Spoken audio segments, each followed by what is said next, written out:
episode of As Real As It Get. Welcome viewers and subscribers to our next episode of As Real As It Gets.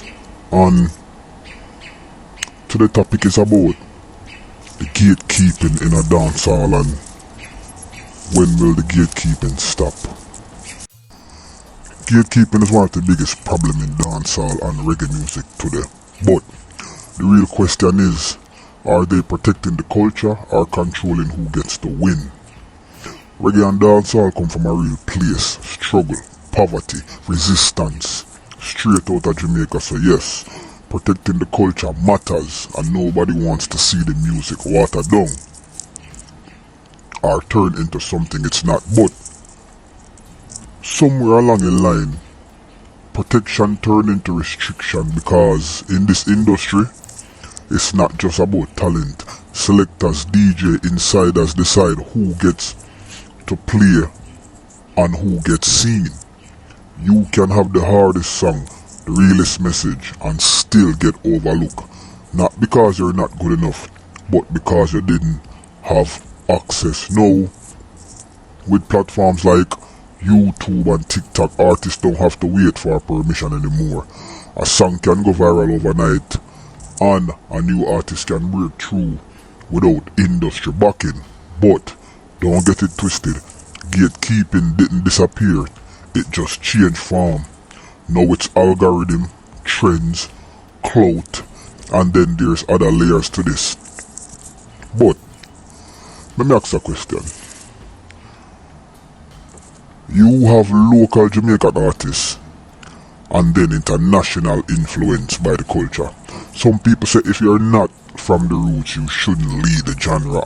Others say music is universal, it's meant to be shared. So where do we draw the line, people? And I want to use up the comment section for this and tell me. Because here's the truth. When gatekeeping becomes about bias, ego or jealousy, it stops being about protecting the culture and start blocking real talent. Every day there's an artist with real skills, real stories and real music being overlooked. But why? Because we try to figure out people, and I want to use up the comment section, because this is a topic where people dodge every day. But because they're not in the circle, standards are important. Yes, the culture should be respected, but growth is just as important. Because if new voices can't rise, the culture stays stuck. And that's one of the biggest problems we're having today. At the end of the day, reggae and dancehall are bigger than any one person, any one group, any one gatekeeper. The music grows when opportunity is shared, not control. So all I want to produce a boy way out there, I fight the youth them from reaches for them for reach. Wanna come down now. Because we don't need no more gatekeeping in the dancehall, we need more gate openers.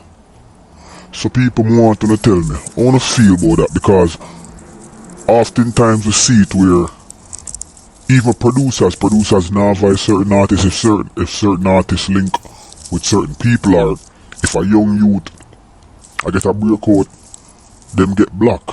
And this is the problem we have. It been a go on because we have producers like the Russians will continuously do it. Even the Buju Bantans will see do it. Where when Cartel first break out, we see him grab a mic from him. And that's what I say. And again, if you're not in the right crowd or you're not rubbing with the right social influences, you don't get nowhere, and that needs to stop. The culture is not being pushed forward. That's why you have to rate certain artists like Killer. Because what Killer do is, Killer never gatekeep. As Killer see a youth with talent and push them out, which is why we have the Gully, and we have the Gaza, we have the Idonas, and we have the Wayne Marshalls, and the list goes on. So in order for your culture rise, people tell me what they think. Should gatekeepers be removed and replaced with gate openers, or should the gatekeeping continue? Because that's a question everybody asks and will not get answer. Music should be free. Everyone should have a fair chance in music.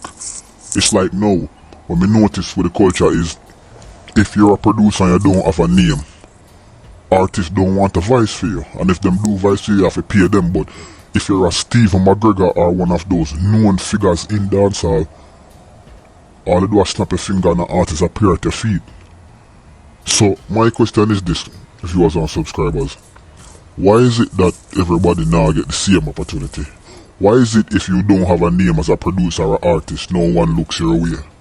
When in real reality, the diamonds are typically found in the rough.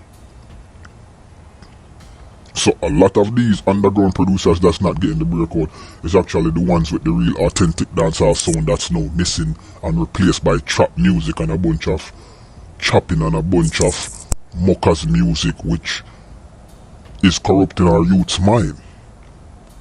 Where are the artists with a great message that's being spread across the underground world that needs to be at the forefront of the world?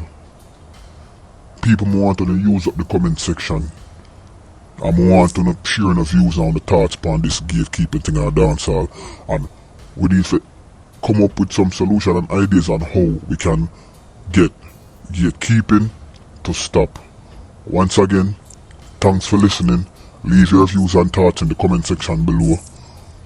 Thanks to another episode of As Real As It Gets. Blessings.